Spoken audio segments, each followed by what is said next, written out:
ഉറക്കെ ഉച്ചത്തിൽ സ്വാഗതം. ഇന്ന് പാലായിലാണ്. പാല എന്ന് പറഞ്ഞാൽ ആദ്യം ഓടി വരുന്ന പേര്, ഓർമ്മയിൽ വരുന്ന പേര് ശ്രീ കെ എം മാണി. കേരള രാഷ്ട്രീയത്തിൽ കെ എം മാണിയെ പോലെ കെ എം മാണി മാത്രം. പക്ഷെ പാല ഇരിക്കുന്നത് കോട്ടയം ലോക്സഭാ മണ്ഡലത്തിലാണ്. അതാരുടെയും കുത്തകയായിരുന്നില്ല, ഒരിക്കലും കുത്തയാകാൻ സമ്മതിച്ചിട്ടുമില്ല. ഇരുമുന്നണികളെയും, ഇടതുമുന്നണിയെയും ഐക്യമുന്നണിയെയും മാറി മാറി അനുഗ്രഹിച്ച കോട്ടയം മണ്ഡലത്തിലൂടെയുള്ള യാത്രയിലാണ് ഉറക്കെ ഉച്ചത്തിൽ നമുക്കറിയാം പാലായുടെ തെരഞ്ഞെടുപ്പ് സ്പന്ദനങ്ങൾ. എന്താണ് പേര്? P N Pramod. ഇവിടുത്തെ തെരഞ്ഞെടുപ്പ് വിഷയം എന്താണ്? ദേശീയ വിഷയമാണോ, പാലായുടെ വികസനമാണോ, എം പിയുടെ പ്രവർത്തനമാണോ? എം പിയുടെ പ്രവർത്തനമാണ് ഏറ്റവും കൂടുതൽ. കാരണം വെച്ചാൽ എം പി ഇവിടെ കുറേ കാലങ്ങളായി എം പി സ്ഥാനം രാജിവെച്ച് വേറെ രാജ്യസഭയിലേക്ക് മത്സരിക്കുകയും ഈ മണ്ഡലം അനാഥമാക്കി കൊണ്ട് പുള്ളി പോവുകയും ചെയ്തിരിക്കുന്നു. അതാണ് പ്രധാന വിഷയം. അപ്പം എം പിയെ കാണാനില്ല എന്നുള്ളതാണ് ആദ്യത്തെ പരാതി. എന്താ പേര്? എൻ്റെ പേര് റോബി. റോബിൻ, നിങ്ങളുടെ എം പി എവിടെ? ഞങ്ങളുടെ എം പി ഇപ്പോൾ ലോകസഭയിലായിരുന്നെങ്കിൽ തന്നെ ഇപ്പോൾ രാജ്യസഭയിലോട്ട് മാറിയിരിക്കുകയാണ്. എന്നാൽ അതിനുശേഷം പോലും പുള്ളി കോട്ടയം ജില്ലയിലെ എല്ലാ പ്രവർത്തനത്തിലും സജീവമായിട്ട് തന്നെ ഇപ്പോൾ മുന്നോട്ട് പോകുന്നു. ഇച്ചിരി ശത്രുക്കൾ പറയുന്നതല്ലാതെ അതിന് യാതൊരു അടിസ്ഥാനപരമായ യാതൊരുവിധ കാര്യവുമില്ല. എം പി സജീവമായി തന്നെ ജനങ്ങളുടെ ഇടയിൽ തന്നെ ജനങ്ങളുടെ പ്രശ്നങ്ങൾ ഏറ്റെടുത്തുകൊണ്ട് തന്നെ ഇവിടെ എവിടെ എം പിയുടെ ശത്രുക്കൾ എവിടെയുള്ളത്? എന്താ പേര്? Babu K George. എന്തിനാ ബാബു കെ ജോർജ് എം പിയുടെ ഇത്ര ശത്രു ഇവിടെ പലർക്കും? എം പിയുടെ ശത്രുത ആർക്കുമില്ല. 5 വർഷത്തേക്കാണ് കോട്ടയം പാർലമെന്റ് നിയമമണ്ഡലത്തിലെ ജനങ്ങൾ Jose K Mani M P ആയി തെരഞ്ഞെടുത്തത്. പക്ഷേ ഇടയ്ക്ക് 4 വർഷം കഴിഞ്ഞപ്പോൾ ആ ലോക്സഭാ രാജിവെച്ചുകൊണ്ട് അങ്ങേര് മാറി. അത് കോട്ടയം പാർലമെന്റ് മണ്ഡലത്തിലെ ജനങ്ങൾക്ക് ഒട്ടും സ്വീകാര്യമായ കാര്യമല്ല. 5 വർഷത്തേക്കായിരുന്നു ജോസ് കെ മാണിയെ തെരഞ്ഞെടുത്തത്. എന്തു സാഹചര്യം ഉണ്ടെങ്കിൽ പോലും 5 വർഷവും എം പി ആയി പ്രവർത്തിക്കേണ്ടതായിരുന്നു. ആ കാര്യത്തിൽ മണ്ഡലത്തെ അനാഥമാക്കിയതിന്റെ ഒരു ശക്തമായ പ്രതിഷേധം ജനങ്ങളിലെല്ലാം ഉണ്ട്. അത് ഈ തെരഞ്ഞെടുപ്പിൽ ഏറ്റവും പ്രധാനപ്പെട്ട കാര്യമായിട്ടാണ് ജനങ്ങൾ കാണുന്നത്. അതാണ് അതുമായി ബന്ധപ്പെട്ട് പറയാനുള്ളത്. പിന്നെ ഈ പറഞ്ഞ പോലെ കോട്ടയം പാർലമെന്റ് നിയോജകമണ്ഡലം എന്ന് പറഞ്ഞാൽ ഏറ്റവും പ്രധാനമായും കാർഷിക മേഖലയാണ്. റബ്ബർ അടക്കമുള്ള കാർഷിക ഉൽപ്പന്നങ്ങളുടെ വില ഗണ്യമായി കുറഞ്ഞു. കർഷകൻ നട്ടം തിരിയുന്നു. അത്തരമൊരു സാഹചര്യത്തിൽ പാർലമെന്റിൽ ഈ വിഷയങ്ങൾ ഉന്നയിക്കുവാനോ കർഷകരുടെ താല്പര്യങ്ങൾ ഉയർത്തിപ്പിടിക്കുവാനോ യാതൊന്നും ചെയ്യുവാൻ എം പിക്ക് കഴിഞ്ഞില്ല എന്നുള്ളതാണ് ഈ തെരഞ്ഞെടുപ്പിൽ ഏറ്റവും പ്രധാനപ്പെട്ട കാര്യം. ഇടതുമുന്നണി സ്ഥാനാർത്ഥിയുടെ കാര്യത്തിൽ തീരുമാനമാകുന്നതേ ഉള്ളൂ. എന്നാൽ പോലും ഈ വിഷയങ്ങളാണ് മുന്നോട്ട് വയ്ക്കുന്നത്. ഈ വിഷയങ്ങളാണ് പ്രധാനമായും മുന്നോട്ട്. താങ്കളുടെ പാർട്ടിയിൽ എന്ത് സ്ഥാനം വഹിക്കുന്നത്? ഞാൻ CPIയുടെ ജില്ലാ സെക്രട്ടേറിയറ്റ് മെമ്പറാണ്. LDFന്റെ പാലാ നിയോജകമണ്ഡലം കമ്മിറ്റി കൺവീനറാണ്. ഈ തെരഞ്ഞെടുപ്പിൽ ഏറ്റവും പ്രധാനമായി കോട്ടയം പാർലമെന്റ് നിയോജകമണ്ഡലത്തിൽ ചർച്ച ചെയ്യപ്പെടാൻ പോകുന്ന വിഷയം കോട്ടയം പാർലമെന്റ് നിയോജകമണ്ഡലത്തിലെ കർഷകന്റെ വിഷയം, പ്രധാനമായും റബ്ബർ കർഷകന്റെ വിഷയം. റബ്ബറിന് വിലയില്ല. ആ മേഖലയിൽ കർഷകർ റബ്ബർ കൃഷി ഒഴിവാക്കുന്നു. അതുമാത്രമല്ല, ആ മേഖലയിൽ പണിയെടുത്തുകൊണ്ടിരുന്ന 10,000-കണക്കിന് തൊഴിലാളികൾ, ടാപ്പിംഗ് തൊഴിലാളികൾക്ക് ജോലിയില്ല. അങ്ങനെ കാർഷിക മേഖലയുടെ വിലയിടിവ് ഈ കോട്ടയം പാർലമെന്റ് നിയോജകമണ്ഡലത്തിൽ ഏറ്റവും ഗൗരവമായി ഉള്ള വിഷയമാണ്. അതാണ് ഈ തെരഞ്ഞെടുപ്പിൽ ഏറ്റവും പ്രധാനമായി ചർച്ച ചെയ്യപ്പെടാൻ പോകുന്നത്. എം പിയുടെ അസാന്നിധ്യം, ഈ മണ്ഡലം ഉപേക്ഷിച്ച് രാജ്യസഭയിൽ പോയി എന്ന ആക്ഷേപത്തിന് വിധേയനായ എം പിയുടെ അസാന്നിധ്യം, പിന്നെ കാർഷിക മേഖലയിലെ തകർച്ച, ഇത് രണ്ടുമാണ് ഇതുവരെ പങ്കുവച്ചത്. പാല അടങ്ങുന്ന കോട്ടയം നിയോജക മണ്ഡലത്തിൽ മത്സരിക്കുന്നത് ഏത് പാർട്ടിയായിരിക്കും, ഏത് സ്ഥാനാർത്ഥിയായിരിക്കും? തീർച്ചയായിട്ടും നിലവിലെ UDFലെ ഒരു മുന്നണി സംവിധാനം അനുസരിച്ച് കേരള കോൺഗ്രസിന്റെ സ്ഥാനാർത്ഥിയാണ് ഇവിടെ മത്സരിക്കാനായിട്ട് ഇരിക്കുന്നതെന്നാണ് നമുക്ക് മനസ്സിലാക്കാൻ സാധിക്കുന്നത്. അപ്പം ഇവിടെ റോബി സൂചിപ്പിച്ചതുപോലെ നമ്മൾ UDF അത് ആര് തന്നെ സ്ഥാനാർത്ഥിയാണെങ്കിലും വളരെയധികം ആത്മവിശ്വാസത്തോടു കൂടിയാണ് ഐക്യ ജനാധിപത്യ മുന്നണി ഈ തെരഞ്ഞെടുപ്പിനെ കോട്ടയം പാർലമെന്റ് മണ്ഡലത്തിൽ നേരിടാനായിട്ട് പോകുന്നത്. അതിന് ഏറ്റവും നിദാനമായ കാരണമെന്ന് പറയുന്നത് കഴിഞ്ഞ 5 വർഷം ജോസ് കെ മാണി MP എന്ന നിലയിൽ ഇവിടെ തീർത്തിട്ടുള്ള 5 വർഷം ഉണ്ടായിരുന്നില്ലെന്നാ പറയുന്നത്. 4 വർഷം കഴിഞ്ഞപ്പോൾ പോയി എന്നാണ് ആക്ഷേപം. അല്ല, അദ്ദേഹം അതിന് മുമ്പ് 5 വർഷം കൂടെ ഉണ്ടായിരുന്നു. എന്നാൽ 9 വർഷത്തെ വികസന പ്രവർത്തനം തന്നെയാണ്. 10-9 വർഷം. 10-9 അത് വിലയിരുത്തപ്പെടും. പേരെന്താ? തോമസ് കുട്ടി ആത്മവിശ്വാസത്തിലാണ്. 100% ആത്മവിശ്വാസത്തിൽ തന്നെയാണ്. പക്ഷെ കോൺഗ്രസ് ആയിരിക്കും, കേരള കോൺഗ്രസ് ആയിരിക്കും, ഏത് പാർട്ടി വന്നാലും UDFന്റെ ഏത് സ്ഥാനാർത്ഥി വന്നാലും 100% ജയിച്ചിരിക്കും. എന്താ പേര്? എൻ്റെ പേര് ആൽബിൻ. KSU ജില്ലാ സെക്രട്ടറിയാണ്. KSU ജില്ലാ സെക്രട്ടറിയാണ്. കോൺഗ്രസ് മത്സരിക്കുന്നത് ശരിയാണ്? കോൺഗ്രസ് എവിടെ? കോട്ടയത്ത്. UDFൽ ചർച്ച ചെയ്ത് തീരുമാനിക്കേണ്ട കാര്യങ്ങളാണ്. വളരെ പൊളിറ്റിക്കലി കറക്റ്റ് ആയിട്ടുള്ള പ്രതികരണം ചെറുപ്പക്കാരനായ KSUക്കാരിൽ നിന്ന്. കേരളത്തിലെ എല്ലാ UDF MPമാർക്കെതിരെയും ഇവർ ഈ ആരോപണം ഉന്നയിക്കുന്നതാണ്. ഇത് കാണാറില്ല. ഒരു ആരോപണം ഇല്ലാതെ വരുമ്പോഴാണ് ഇവരെ കാണാറില്ല എന്ന് പറയുന്നത്. അല്ലാതെ ഒരു അഴിമതി ആരോപണമോ മറ്റൊരു തരത്തിലുള്ള ഒരു ആരോപണവും UDFലെ ഒരു MPമാർക്കും എതിരെയില്ല. അതാണ് കോട്ടയത്ത് ഒരു UDF ഉറച്ച കോട്ട തന്നെയാണ്. ഏത് സ്ഥാനാർത്ഥിയാണെങ്കിലും കോൺഗ്രസ് മത്സരിച്ചാലും കേരള കോൺഗ്രസ് മത്സരിച്ചാലും വിജയം 100% ഉറപ്പാണ്. ഈ ജോസ് കെ മാണി ലോക്സഭ ഇതിൽ ടേം പൂർത്തിയാവുന്നതിന് മുമ്പ് പോയതിനെ കുറിച്ച് എന്താ പറയുന്നത്? അല്ല, അത് അവരുടെ പാർട്ടിയുടെ വ്യക്തിപരമായ തീരുമാനമാണ്. അത് ഉചിതമായ ഒരു തീരുമാനമാണ് പുള്ളി എടുത്തത്. ഉചിതമായ തീരുമാനം. ഇനി വരുന്ന തെരഞ്ഞെടുപ്പിൽ UDF ഒരു പുതിയൊരു സ്ഥാനാർത്ഥിയും കൂടി കോട്ടയം ജില്ലയ്ക്ക് കിട്ടും. UDF ശക്തമായ ഒരു നേതാവിനും കൂടി നമുക്ക് കിട്ടാൻ ചാൻസ് ഉണ്ട്. അതുകൊണ്ടാണ് പുള്ളി അതുപോലെ 100% ഉചിതമായ തീരുമാനം തന്നെയാണ് പുള്ളിയുടെ. കോട്ടയം ഞാൻ നേരത്തെ പറഞ്ഞ പോലെ ഒരു മുന്നണിയെയും അങ്ങനെ തുടർച്ചയായ വിജയങ്ങൾ ഉണ്ടായിട്ടുണ്ടെങ്കിൽ പോലും ഏറെക്കുറെ തുല്യാതുല്യമായിരുന്നു ഇത് അടുത്ത കാലത്തുള്ള പ്രകടനം. ചെറുപ്പക്കാരനായ ജോസ് കെ മാണി വന്ന് പിടിച്ചെടുത്തു കൊണ്ടുപോയ മണ്ഡലം അത് തിരിച്ചു പിടിക്കാൻ കഴിയുമെന്ന് തോന്നുന്നുണ്ട്. ഞങ്ങൾക്ക് തീർച്ചയായിട്ടും പറയാനുള്ളത് കേരള രാഷ്ട്രീയം മാത്രം ദേശീയ രാഷ്ട്രീയം പ്രധാനപ്പെട്ട ഒരു ഘട്ടത്തിൽ നിൽക്കുന്ന സമയത്താണ് ശ്രീ ജോസ് കെ മാണിയെ പോലുള്ള ഒരാൾ ഈ മണ്ഡലത്തെ ഉപേക്ഷിച്ചുകൊണ്ട് അദ്ദേഹത്തിന്റെ സേഫ് നോക്കിക്കൊണ്ട് ഈ നാട്ടിലെ ജനങ്ങളുടെ വികാരങ്ങൾ ഉൾക്കൊള്ളാതെ അദ്ദേഹം ഈ നാടിനെ ഉപേക്ഷിച്ചു പോവുകയും 9 വർഷം തകർപ്പൻ പ്രകടനമായിരുന്നു എന്നാണ്. ആ തകർപ്പൻ പ്രകടനത്തിൽ അദ്ദേഹത്തിന് വിശ്വാസമില്ല, അദ്ദേഹത്തിന്റെ പാർട്ടിക്ക് വിശ്വാസമില്ല എന്നുള്ളതുകൊണ്ടാണ് അദ്ദേഹത്തെ ഇവിടുന്ന് നൈസായിട്ട് അവരെ എടുത്തുകൊണ്ട് പോയി സുരക്ഷിതമായ MP ഇതിലോട്ട് വെച്ചത്. അദ്ദേഹത്തിന്റെ തീർച്ചയായിട്ടും UDF തന്നെ ഒരു പരാജയം മണക്കുന്നുണ്ട്. അതിന് മുന്നോടിയായി ജോസ് കെ മാണിയെ രക്ഷപ്പെടുത്താനുള്ള KM മാണിയുടെ രാഷ്ട്രീയ തന്ത്രം മാത്രമാണത്. തീർച്ചയായിട്ടും പാലാ എന്ന് പറയുന്ന കോട്ടയം മണ്ഡലം എന്ന് പറയുന്ന LDF നല്ല സ്വാധീനമുള്ള സ്ഥലമാണ്. തീർച്ചയായിട്ടും LDF വൻപിച്ച് വിജയം. പേരെന്താണ്? എൻ്റെ പേര് സോജി PK സോജി. ഞാൻ CPIയുടെ പ്രവർത്തനമാണ്. CPIയുടെ AITUCയുടെ ഇവിടുത്തെ സെക്രട്ടറിയാണ്, പാലാ മുനിസിപ്പൽ സെക്രട്ടറിയാണ്. ശരി, പേരെന്താണ്? Babu K George. നേരത്തെ സംസാരിച്ചാണ്. ഈ 9 വർഷം നല്ല പ്രകടനം നടത്തി തികഞ്ഞ ആത്മവിശ്വാസത്തിലാണ് UDF ക്യാമ്പ്. അങ്ങനെ 9 വർഷം ആത്മവിശ്വാസത്തിലായിരുന്നുവെങ്കിൽ എന്തുകൊണ്ടാണ് ഏറ്റവും കലുഷിതമായ ദേശീയ രാഷ്ട്രീയം രംഗത്ത് നിൽക്കുമ്പോൾ കഴിഞ്ഞ 4-5 വർഷമായി ഭരിക്കുന്ന NDA ഗവൺമെന്റ്, ആ ഗവൺമെന്റ് രാജ്യത്തെ ജനങ്ങളുടെ ജീവിത നിലവാരത്തെ വളരെ ദുരിതപൂർണമാക്കി. അത്തരമൊരു സാഹചര്യത്തിൽ കാർഷിക പ്രശ്നങ്ങളടക്കം വലിയ ഗൗരവമായ വിഷയങ്ങളുള്ളപ്പം എന്തുകൊണ്ടാണ് MP അദ്ദേഹം ലോക്സഭാ MP എന്നുള്ള സ്ഥലത്ത് നിന്ന് മാറി രാജ്യസഭാ MP ആയിട്ട് പോയത്? അത് വളരെ വ്യക്തമാണ്. അദ്ദേഹത്തിൻ്റെ സ്ഥാനം സുരക്ഷിതമാക്കുക എന്നുള്ള അവരുടെ ഒരു തീരുമാനത്തിൻ്റെ അടിസ്ഥാനത്തിലാണ്, അല്ലാതെ പാർലമെൻറ്റ് മണ്ഡലത്തിലെ ജനങ്ങളുടെ താല്പര്യം സംരക്ഷിക്കാൻ വേണ്ടി അല്ല എന്നുള്ളതാണ് ഞങ്ങളുടെ പ്രധാനപ്പെട്ട ആക്ഷേപം. നമ്മുടെ രാജ്യം അതിസങ്കീർണമായ ഒരു സാഹചര്യത്തിൽ കൂടിയാണ് കടന്നു പോകുന്നത്. അപ്പം അത്തരമൊരു സന്ദർഭത്തിൽ കേരളത്തിൽ നിന്നുള്ള MP-മാർ, പ്രത്യേകിച്ച് കോട്ടയം പാർലമെൻറ്റ് മണ്ഡലത്തിലെ MP രാജിവെക്കുക അല്ലെങ്കിൽ മണ്ഡലത്തെ അനാഥമാക്കുക എന്ന് പറയുന്നത് വളരെ ഗൗരവമുള്ള കാര്യമാണ്. അത് ഈ തെരഞ്ഞെടുപ്പിൽ ഏറ്റവും ഗൗരവമായി ചർച്ച ചെയ്യപ്പെടും. അത് തന്നെയാണ് ഞങ്ങൾക്ക് പറയാം. തിരിച്ചെത്താം. എന്താ പേര്? സജിൻ. എന്താണ് പാലായുടെ തെരഞ്ഞെടുപ്പ് വിഷയം? പാലായുടെ കാർഷിക മേഖലയുടെ വിഷയം തന്നെയാണ് ഏറ്റവും മെയിൻ.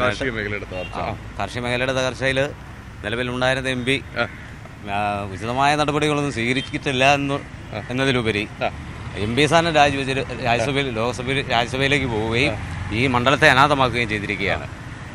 ഏറ്റവും വലിയ വിമർശനം അതാണ്. ഏറ്റവും വലിയ പാലായുടെ ഏറ്റവും വലിയ തെരഞ്ഞെടുപ്പ് വിഷയം എന്താണ്? പാലായുടെ ഇപ്പോൾ എൻ്റെ സുഹൃത്തുക്കളോട് പറഞ്ഞ പോലെ തന്നെ കർഷകരുടെ പ്രശ്നങ്ങളാണ് ഇവർ പ്രധാനമായും ഉയർത്തുന്നത്.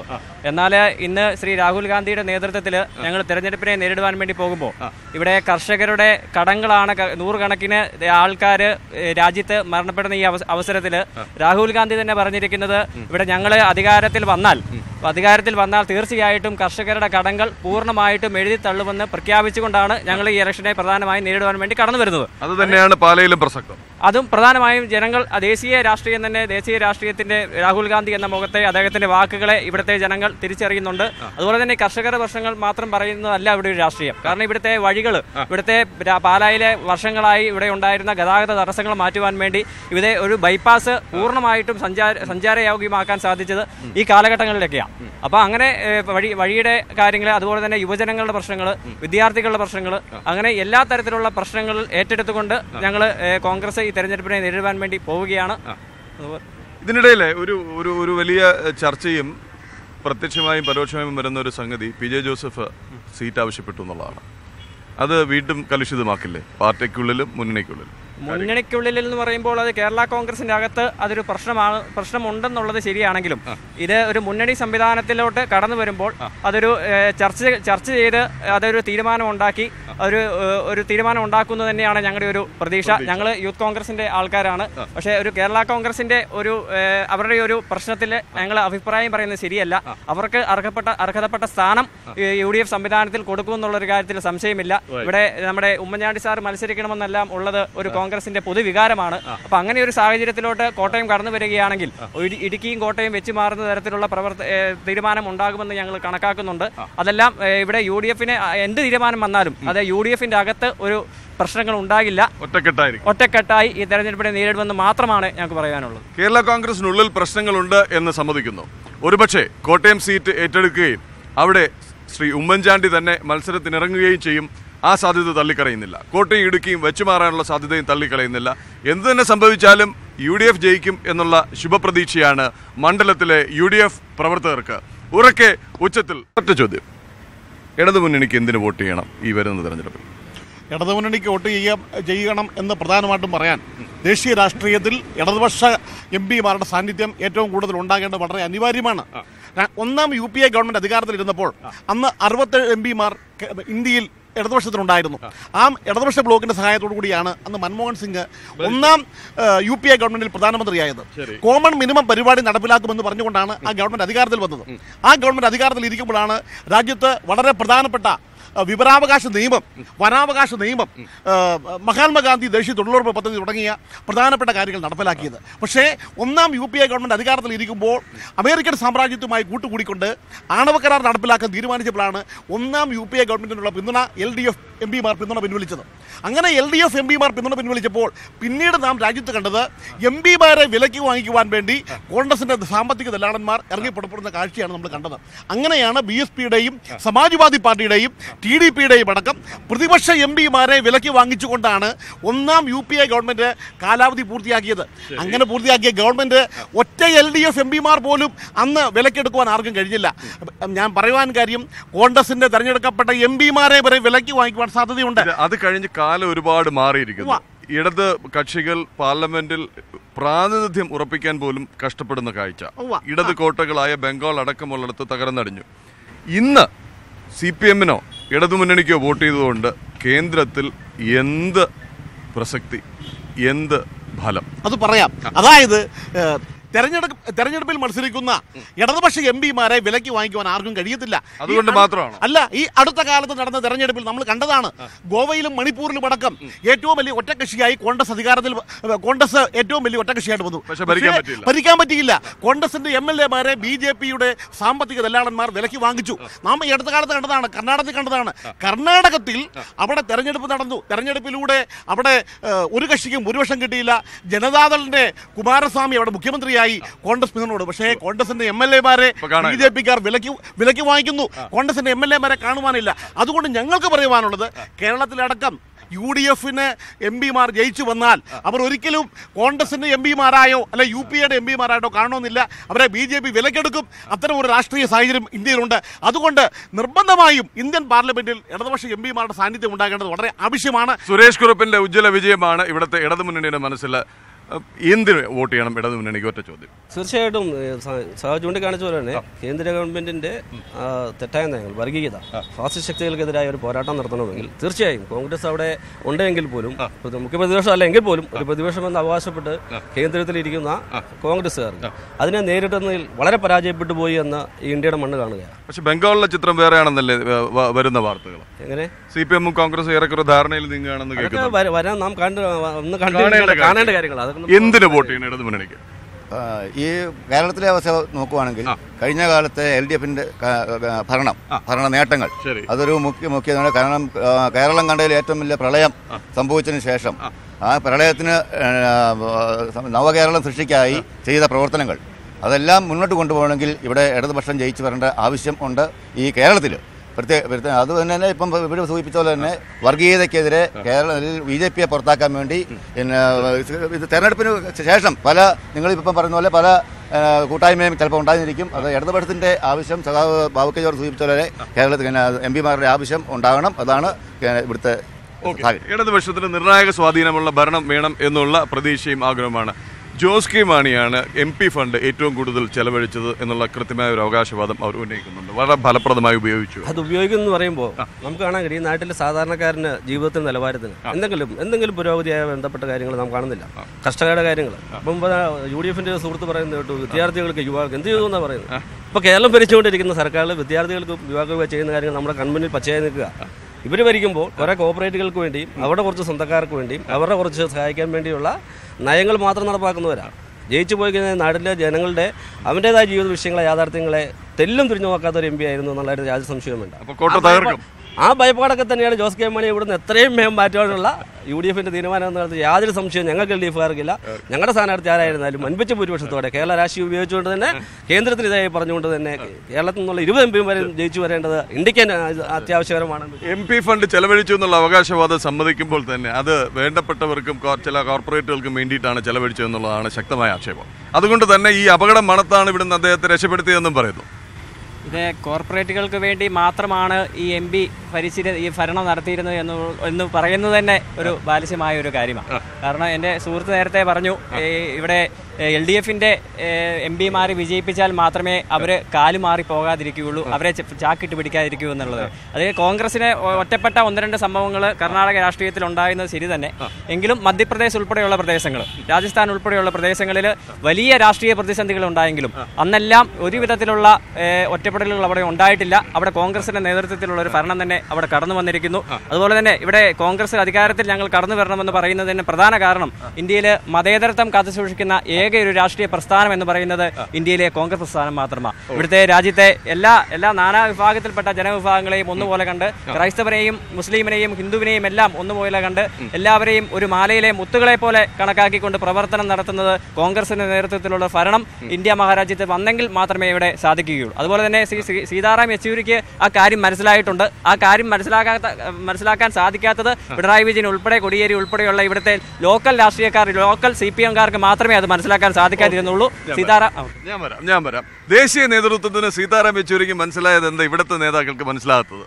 ഇവിടുത്തെ പ്രധാനപ്പെട്ട വിഷയം എന്ന് പറയുന്നത്, കേരള സംസ്ഥാനം എടുത്തു കഴിഞ്ഞാൽ അത് പ്രധാനപ്പെട്ട വിഷയം എന്ന് പറയുന്നത് UDF ആണ്. UDF സർക്കാരാണ് ഈ കേരളത്തിലെ ഏറ്റവും പ്രധാനപ്പെട്ട ഒരു പാർട്ടിയായിട്ട് മുന്നോട്ട് നിൽക്കുന്നത്. അവരുടെ ഭരണമാണ് ഈ രാജ്യത്ത് അല്ലെങ്കിൽ കേരള സംസ്ഥാനത്ത് വരുമ്പോഴത്തേനും ഏറ്റവും മോശമായ ഒരു ഭരണം.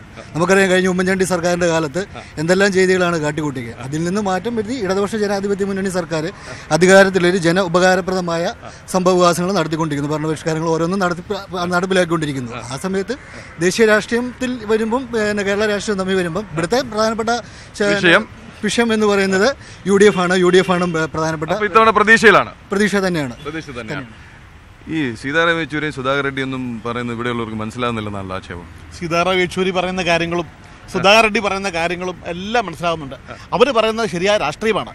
പക്ഷേ ഒരു പ്രശ്നം, കേരളത്തിൽ ഒരു ഗവൺമെന്റ്, LDF ഗവൺമെന്റ്, 1000 ദിവസം തികയുന്ന ഗവൺമെന്റ്, കഴിഞ്ഞ UDF ഗവൺമെന്റ് കേരളത്തെ എല്ലാ മേഖലകളിലും നശിപ്പിച്ചുവെങ്കിൽ കേരളത്തിലെ ജനങ്ങളുടെ ജീവിത നിലവാരം മെച്ചപ്പെടുത്തുവാൻ വേണ്ടിയുള്ള പ്രവർത്തനങ്ങളാണ് 1000 ദിവസം കൊണ്ട് കേരളത്തിലെ LDF ഗവൺമെന്റ് ചെയ്തത്. മുഖ്യമന്ത്രി പിണറായി വിജയന്റെ നേതൃത്വത്തിൽ ഓരോ വകുപ്പിലും, അത് റവന്യൂ അടക്കം, കൃഷി അടക്കം, വിദ്യാഭ്യാസം അടക്കം, കേരളത്തിലെ വിദ്യാഭ്യാസ മേഖല, പൊതുവിദ്യാഭ്യാസത്തെ ശക്തിപ്പെടുത്തുവാൻ വേണ്ടിയുള്ള നീക്കങ്ങളാണ് കേരളത്തിലെ LDF ഗവൺമെന്റ് സ്വീകരിച്ചുകൊണ്ടിരിക്കുന്നത്. ഇപ്പം ഇവിടെ പ്രീ പ്രൈമറി വരെയുള്ള സ്കൂൾ സംവിധാനത്തെ ഹൈടെക് ആക്കിക്കൊണ്ട് ഇവിടെ 2ാം തരം പൗരന്മാരെ സൃഷ്ടിക്കുന്ന ഒരു സാഹചര്യം ഉണ്ടായിരുന്നുവെങ്കിൽ അവിടെയെല്ലാം കേരളത്തിൻ്റെ വിദ്യാഭ്യാസ മേഖലയിൽ പൊതുവിദ്യാഭ്യാസം ശക്തിപ്പെടുത്തുവാൻ വേണ്ടിയുള്ള നീക്കവുമായിട്ട് കേരളത്തിലെ LDF ഗവൺമെന്റ് മുൻപോട്ട് പോകുന്നു. 1000 ദിവസത്തെ ഭരണമെടുത്ത് പരിശോധിച്ചാൽ കേരളത്തിലെ ജനങ്ങളുടെ ജീവിത നിലവാരം മെച്ചപ്പെടുത്തുവാൻ വേണ്ടിയുള്ള പ്രവർത്തനങ്ങളാണ് എല്ലാ മേഖലയിലും നടത്തിക്കൊണ്ടിരിക്കുന്നത്. ശരി, ഞാൻ ഈ അവകാശവാദമൊക്കെ സംഭവിക്കുന്നു. ഇപ്പോൾ ഐക്യജനാധിപത്യ മുന്നണിയും BJPയും ഇപ്പോൾ തുടങ്ങി വെച്ചിരിക്കുന്ന ഒരു വലിയ വിമർശനവും പ്രചാരണവും കൊലപാതക രാഷ്ട്രീയത്തിന് അറുതി വരുത്താൻ ഇത്തവണ CPMനെയും ഇടതുമുന്നണിയെയും തോൽപ്പിക്കണം എന്നാണ്. തീർച്ചയായിട്ടും അതിന് മറുപടി CPMന്റെ ആരോഗ്യപ്പെടുന്ന CPMന്റെ സംസ്ഥാന സെക്രട്ടറിയുടെ ഫണ്ടുണ്ട്. കൊലപാതക രാഷ്ട്രീയത്തോട് ഒരിക്കലും ഇടതുപക്ഷ ജനാധിപത്യ മുന്നണിയോ കമ്മ്യൂണിസ്റ്റ് പാർട്ടികളോ യോജിക്കുന്നില്ല. തീർച്ചയായിട്ടും അത് അറിയാൻ കഴിയുന്ന പത്രങ്ങളിൽ കൂടി ചെറുതായ മുൻവൈരാഗ്യവുമായി ബന്ധപ്പെട്ട എന്തോ വിഷയങ്ങളാണ്. തീർച്ചയായിട്ടും അങ്ങനെ പാർട്ടിയുമായിട്ട് ബന്ധപ്പെട്ട അല്ലെങ്കിൽ ഇടതുപക്ഷ ജനാധിപത്യ മുന്നണിയായിട്ട് ബന്ധപ്പെട്ട് ആരെങ്കിലും അതിന് ഉൾപ്പെട്ടിട്ടുണ്ടെങ്കിൽ അയാളെ പാർട്ടി നടപടിക്ക് വിധേയമാക്കുമെന്നാണ് ഉറപ്പിച്ച് പുറത്താക്കുകയും ചെയ്തിട്ടുണ്ട്. തീർച്ചയായും ഇത്തരം രാഷ്ട്രീയങ്ങൾക്ക് ഇടതുപക്ഷ പ്രസ്ഥാനങ്ങൾ അംഗീകരിക്കത്തില്ല. കർശനമായെന്നാണ് പോലീസ് മേലെ സമ്മർദ്ദം ചെലുത്തിക്കൊണ്ട് തന്നെ പ്രതികളെ പിടിക്കണമെന്ന് ഇടതുപക്ഷ ജനാധിപത്യ ഗവൺമെന്റ് സഹായം പിണറായി പറഞ്ഞിട്ടുണ്ട്. അത് നിയമത്തിന്റെ വഴിക്ക് തന്നെ പോകും. തീർച്ചയായിട്ടും അതുപോലെ ഒരു അക്രമ രാഷ്ട്രീയത്തിന് ഇടതുപക്ഷ ജനാധിപത്യ മുന്നണി തയ്യാറല്ല എന്ന് തന്നെയാണ് വ്യക്തമായി പറയാനുള്ളത്. അംഗീകരിക്കുന്നില്ല. ഞങ്ങൾ അംഗീകരിക്കുന്നില്ല. ശക്തമായ സന്ദേശം, നല്ല സന്ദേശം. എന്താ പേര്? സിബി. ഇത്തവണ ശബരിമല ചർച്ചയാകുമോ തെരഞ്ഞെടുപ്പിൽ? ഒരു തെരഞ്ഞെടുപ്പ് വിഷയമാണോ ശബരിമല? ശബരിമല വിഷയമാണെന്ന് ചോദിച്ചാലാണ്. പിന്നെ പക്ഷേ ഒരു സ്ത്രീ സമൂഹത്തിന് സുപ്രീം കോടതി കൊടുത്തൊരു നല്ല അംഗീകാരമായിട്ടാണ് കണക്ക് കൂട്ടുന്നത്. കാരണം സമത്വം വേണം, സ്ത്രീ പുരുഷ സമത്വം വേണം എന്നുള്ളൊരു അഭിപ്രായമാണ്. തീർച്ചയായിട്ടും ചർച്ചയാകും. പക്ഷേ അത് മുന്നണിയോ അല്ലെങ്കിൽ ഗവൺമെൻറ്റിനോ ഒന്നും ബാധിക്കുകയില്ല എന്നുള്ള രീതിയിലാണ് അഭിപ്രായപ്പെടുന്നത്. ഈ രാജ്യം ഒട്ടുക്കുള്ള സ്വാധീനം പോട്ടെ, ഏറ്റവും വലിയ ഒറ്റക്കക്ഷിയാകാനുള്ള കെൽപ്പെങ്കിലും ഇന്ന് കോൺഗ്രസിനുണ്ടോ? 100% ഇപ്പോഴത്തെ നിലയ്ക്ക് കോൺഗ്രസിന് ഈ വരുന്ന തെരഞ്ഞെടുപ്പിൽ ഈ ഏറ്റവും വലിയ ഒറ്റക്കക്ഷിയാവുന്ന കാര്യത്തിൽ 100% ഞങ്ങൾക്ക് ഉറപ്പാണ്. കാര്യം കോൺഗ്രസിന്റെ പ്രവർത്തനങ്ങളും കർഷകരുടെ അനുഭവങ്ങളും. മഹാസഖ്യം ഒരു വഴിക്ക് പോകുന്നു, മമതാ ബാനർജി ഒരു വഴിക്ക് പോകുന്നു, TRS വേറൊരു വഴിക്ക് പോകുന്നു. ആരേത് വഴിക്ക് പോയാലും ശരി, ഈ പ്രാവശ്യം കോൺഗ്രസ് ഒറ്റക്കക്ഷിയാകാനുള്ള പവറുണ്ട്, ശക്തിയുണ്ട്. ഞാൻ തിരിച്ചെത്താം. ഉറക്കെ ഉച്ചത്തിൽ മുഴങ്ങുകയാണ് പാലായുടെ രാഷ്ട്രീയ സ്പന്ദനങ്ങൾ. എന്താണ് പേര്? എൻ്റെ പേര് ഷാജകുമാർ. ഷാജകുമാർ, എന്തിനു വേണ്ടി ഇടതുമുന്നണിക്ക് വോട്ട് ചെയ്യണം ഈ തെരഞ്ഞെടുപ്പിൽ? എന്നതിൻ്റെ സ്വാഭാവികമായും ഇടതുമുന്നണി എന്ന് പറയുന്നത് ഒരു മതേതര ജനാധിപത്യ സോഷ്യലിസ്റ്റ് ഒരു രാജ്യത്തിന് വേണ്ടി നിൽക്കുന്ന മുന്നണി. ശരി. സ്വാഭാവികമായും ഇവിടെ ഇപ്പോൾ നടക്കുന്ന വർഗീയ വൽക്കരണത്തിനെതിരെയുള്ള ഒരു മുന്നേറ്റത്തിൽ ഇടതുപക്ഷ മുന്നണിക്ക് നിർണായകമായ പങ്കുവഹിക്കുവാനുണ്ട്. അതിൽ ജനം ഇടതുപക്ഷ മുന്നണിയാണ് പ്രധാനമായും ഇതിനെ കേന്ദ്രീകരിച്ച് നിൽക്കുന്നത്. അതുകൊണ്ട് തന്നെ ഇടതുപക്ഷ ജനാധിപത്യ മുന്നണിക്ക് വോട്ട് ചെയ്യുക എന്നുള്ളത് പ്രധാനപ്പെട്ട ഒരു വിഷയമായി രാജ്യത്തെ ജനം ഏറ്റെടുക്കുന്നു.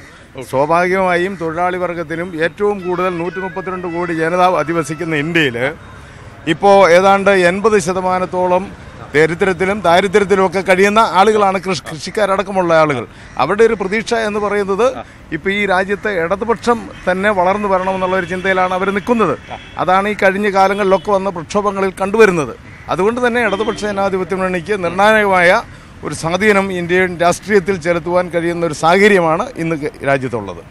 എന്ത് ധൈര്യത്തിലാണ് ജനങ്ങൾ ഇടതുമുന്നണിക്ക് വോട്ട് ചെയ്യുന്നത്? നിങ്ങൾ പറയുന്ന പോലെ കേന്ദ്രത്തിലൊരു ഭരണമാറ്റം ആവശ്യമാണെങ്കിൽ അത് കോൺഗ്രസ് മുന്നണിക്കോ വോട്ട് ചെയ്താൽ പോരെ എന്നുള്ള ന്യായമായ ചോദ്യം ഉയരുന്നില്ലേ? ഞങ്ങൾ ഇത്തിരി മുമ്പ് പറഞ്ഞ പോലെ തന്നെ ദേശീയ രാഷ്ട്രീയത്തിൽ ഏറ്റവും വലിയ ശക്തിയാകാൻ ഇടതുപക്ഷത്തിന് കഴിയില്ല എന്ന് നേതാക്കന്മാർക്ക് അറിവുള്ളത് തന്നെ ഞങ്ങൾക്ക് അറിവുണ്ട്. പക്ഷേ ഇടതുപക്ഷത്തിൻ്റെ മതേതര ഭാഗത്തെ പാർലമെൻറ്റിൽ ഉന്നയിക്കാൻ നമുക്ക് എം പിമാരുടെ എണ്ണം കൂട്ടേണ്ട ആവശ്യതയുണ്ട്. അതാണ് ഞങ്ങളുടെ ഇത്. അതോടൊപ്പം തന്നെ ഈ കേരളം പോലെയുള്ള, അപ്പം കേരളം വിട്ടാൽ പലയിടത്തും ഇടതുപക്ഷത്തിന് സ്വാധീനം ഉറപ്പിക്കാൻ പറ്റുന്നതല്ല. പക്ഷേ കേരളം പോലെയുള്ള സ്ഥലങ്ങളിൽ എം പിമാരെ കൂടുതൽ പാർലമെൻറ്റിലെത്തിച്ച് അതിൻ്റെ പ്രവർത്തനങ്ങൾ മുമ്പോട്ട് കൊണ്ടുപോകാനാണ് താല്പര്യപ്പെടുന്നത്. ആത്മവിശ്വാസത്തിലാണോ?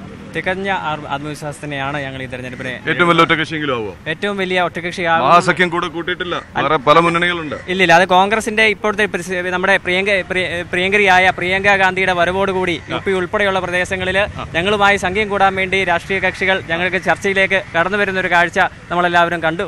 പ്രിയങ്കയുടെ വരവ് സഹായിക്കുമെന്ന് ഉറപ്പായി. 100% പ്രിയങ്കയുടെ വരവ് ഞങ്ങൾക്ക് പൂർണ്ണ ഒരു ശക്തിയാണ് എന്നുള്ള കാര്യത്തിൽ യാതൊരുവിധ സംശയവും വേണ്ട. ഒരുപാട് അജണ്ടകളാണ് പാലായിൽ, കോട്ടയം ലോക്സഭാ മണ്ഡലത്തിൽപ്പെടുന്ന പാലായിൽ ഉയർന്നത്. കാർഷിക മേഖലയിലെ തകർച്ച മുതൽ ദേശീയ രാഷ്ട്രീയത്തിൽ വരേണ്ട മാറ്റത്തെപ്പറ്റി വരെ ചർച്ചകൾ നടന്നു. MPയെ പറ്റി വിമർശനമുയർന്നു. MPയുടെ പ്രവർത്തനങ്ങളെക്കുറിച്ച് ഉള്ള വിലയിരുത്തലുണ്ടായി. MPയുടെ പ്രവർത്തനം മികച്ചതാണ്, അതിനുള്ള ജനവിധിയായിരിക്കും എന്ന് കോൺഗ്രസും ഐക്യ ജനാധിപത്യ മുന്നണി പ്രവർത്തകരും നേതാക്കളും അവകാശപ്പെടുന്നത്. ഇടതുപക്ഷമാകട്ടെ വീണ്ടും തികഞ്ഞ ആത്മവിശ്വാസത്തിലാണ്. ഉറപ്പായും പ്രാദേശികമായും സംസ്ഥാന തലത്തിലും ദേശീയ തലത്തിലുമുള്ള പ്രശ്നങ്ങൾ തങ്ങൾക്ക് അനുകൂലമായി വിധിയെടുത്തുണ്ടാകും, അല്ലെങ്കിൽ ഉണ്ടാക്കും എന്ന് അവർ ഉറച്ച് വിശ്വസിക്കുന്നു. രാജ്യം ഭരിക്കുന്ന കക്ഷിക്കെതിരെ ധാരാളം വിമർശനങ്ങൾ പാലായിൽ ഉയർന്നു. പാലായിൽ പ്രതീക്ഷയില്ലാത്തത് കൊണ്ടാണോ അതോ പ്രാതിനിധ്യമില്ലാത്തത് കൊണ്ടാണോ എന്നറിയില്ല. മറുപടി പറയാൻ ആരെയും ഇവിടെ കണ്ടില്ല. എന്തായാലും ഇരു മുന്നണികളും തികഞ്ഞ ആത്മവിശ്വാസത്തിലാണ്. വീണ്ടും എത്താം. വിവിധ മണ്ഡലങ്ങളിലൂടെ യാത്ര തുടരുകയാണ്. ഉറക്കെ ഉച്ചത്തിൽ നമസ്കാരം.